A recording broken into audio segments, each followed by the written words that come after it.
a mi palabra, y mi Padre lo amará, e iremos a él, dice el Señor.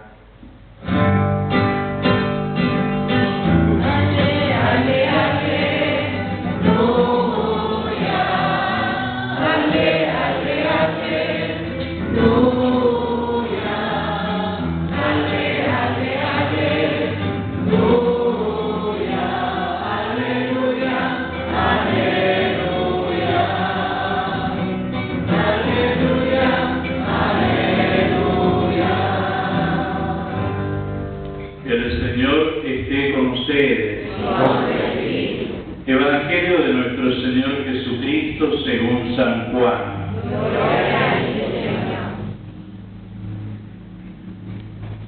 Durante la última cena Jesús dijo a sus discípulos: el que me ama será fiel a mi palabra, y mi Padre lo amará, iremos a él y habitaremos en él. El que no me ama no es fiel a mis palabras. La palabra que ustedes oyeron no es mía, sino del Padre que me envió. Yo les digo estas cosas mientras permanezco con ustedes, pero el Paráclito, el Espíritu Santo, que el Padre enviará en mi nombre, les enseñará todo y les recordará lo que les he dicho. Les dejo la paz, les doy mi paz, pero no como la da el mundo. No se inquieten ni teman. Me han oído decir: me voy y volveré a ustedes. Si me amaran, se alegrarían de que vuelva junto al Padre, porque el Padre es más grande que yo. Les he dicho esto antes que suceda, para que cuando se cumpla ustedes crean. Palabra del Señor. Gloria a ti, Señor Jesús.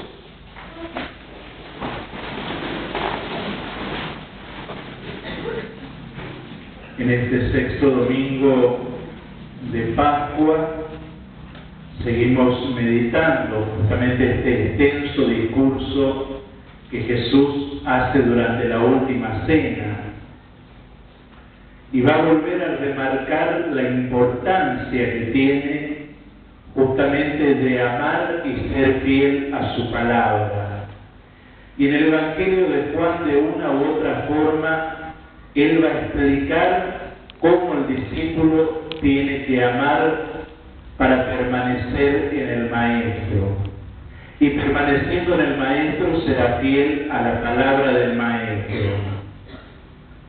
Más que su palabra, y lo vuelve a decir en el Evangelio de hoy, es obedecer a la palabra del Padre que Él nos vino y nos reveló. Pero para que podamos amar y ser fiel a su palabra, cumplir su palabra, observar su palabra, Él ahora va a decir que el Padre en su nombre enviará al Paráclito. Es poco frecuente este término que viene del griego y justamente significa esta función tan especial del Espíritu Santo, que es la de ser el defensor, el mediador, aquel que nos va a defender ante Dios y ante el mundo. Es aquel que media entre nosotros. Con otras palabras, el apóstol Pablo en sus cartas va a ir describiendo esta función que tiene el Espíritu en la vida de cada uno de nosotros. Pablo va a decir que justamente el Espíritu, viendo nuestra fragilidad, nuestra incapacidad de orar de acuerdo a la voluntad del Padre, se une a nuestro espíritu y nos ayuda a clamar a Dios y a llamarlo como nuestro papá, aquel en quien tenemos puesta toda nuestra confianza.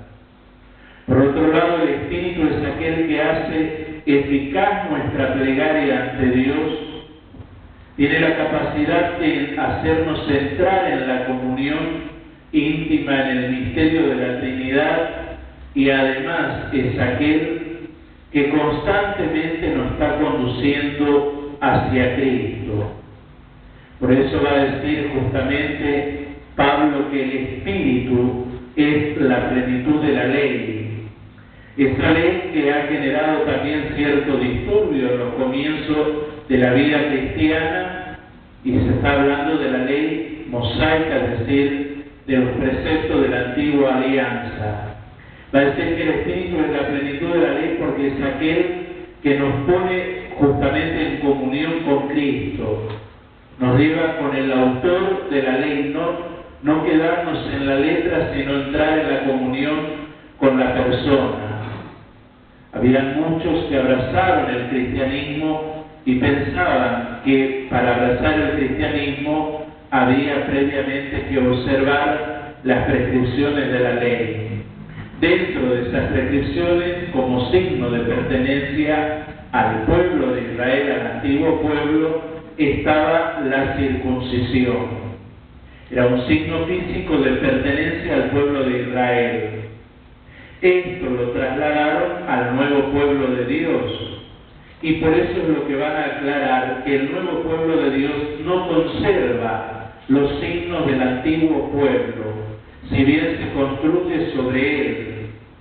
Pero justamente el nuevo signo del nuevo pueblo de Dios es aquello que también Pablo va a describir el apóstol Pedro en su carta, que va a decir que Dios quiere que nos circuncidemos de corazón. Es decir, no tanto una circuncisión física, sino espiritual, es decir, toda nuestra vida, todo nuestro corazón pertenece a Dios. Y por eso se debe distinguir el pueblo de Dios en medio de los pueblos de la tierra. También va a aclarar Jesús y va a decir que este Espíritu justamente va a enseñar todo. Y esto lo recuerda en otro pasaje, de decir, no va a decir nada nuevo, sino que va a tomar todo lo suyo y nos va a ir enseñando. Está hablando de la función magisterial, la función de docente que ejerce el Espíritu en la vida de la Iglesia y en la de cada uno de nosotros. Es decir, que es aquel que nos va conduciendo a la verdad plena. Recordemos aquel pasaje donde Jesús justamente dice: yo soy el camino, la verdad y la vida. El único que nos puede justamente hacer caminar en el camino que es Cristo, hacer vivir en la verdad y en la vida, es el Espíritu Santo. Pero también dice, les recordará todo, es decir, la función de hacer memoria, y que no es una simple reconstrucción del pasado. La memoria de la que habla como acción del Espíritu justamente es la memoria que hacemos domingo a domingo, cuando nos reunimos como comunidad, como pueblo de Dios, como asamblea de Cristo. Es decir, el Espíritu es aquel que nos acerca en el hoy de mi vida el misterio pascual. Es aquel que me acerca todo el tesoro de la salvación para que yo me incorpore a Él y así me salve. Es aquel que me acerca a lo eterno, en lo limitado de mi tiempo y de mi vida. Y es aquel que hace posible que yo entre en la comunión con Dios. Esa comunión de la que habla justamente la lectura del Apocalipsis, cuando dice que Dios y el Cordero será todo en todos. Es decir, en esta nueva Jerusalén hay un signo que no aparece, que aparecía en la antigua Jerusalén y que hacía de ella la ciudad santa. Hay tres características: la muralla como signo de seguridad y de demarcación, es decir, que ese es un lugar sagrado, pero más que la muralla lo que hacía sagrado era el templo que estaba en el medio, porque en el templo, en el Santo Santorum, estaba justamente el Arca de la Alianza, y donde estaba el Arca de la Alianza, este lugar era habitado por la gloria de Dios. Es decir, esta muralla siempre tenía acceso, es decir, los hombres podían ingresar para entrar hasta el templo y ofrecer su sacrificio a través.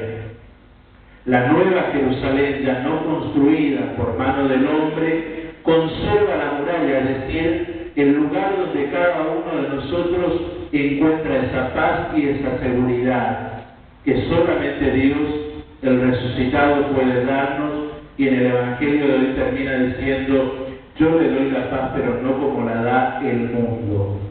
Es decir, no como ausencia de problemas, de dificultades, sino al contrario, es aquel que caminando en mi vida resucitado tiene la serenidad para resolver los problemas de cada día y las dificultades, y para ver con claridad.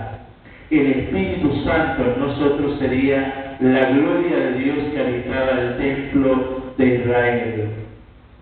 Por eso ahora el templo no está, porque justamente Dios es su propio templo. El Cordero es la propia luz, es decir, Cristo resucitado. Y en Él cada uno de nosotros debemos encontrarnos con el Padre y encontrarnos entre nosotros. Por eso domingo a domingo también hacemos la experiencia anticipada bajo los signos del sacramento de entrar en ese lugar justamente de la Jerusalén celestial.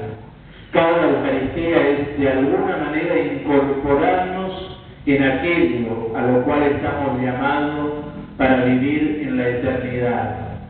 Pero entrar también en comunión con la Eucaristía implicará que cada uno de nosotros tiene que guardar las palabras del Señor como lo guardaba María en su corazón.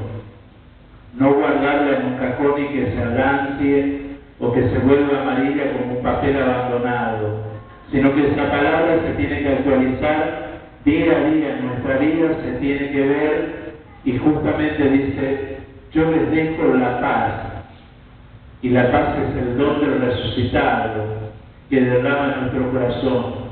Y aquel que vive en el Espíritu, el fruto del Espíritu, el mayor fruto del Espíritu es la caridad y la paz.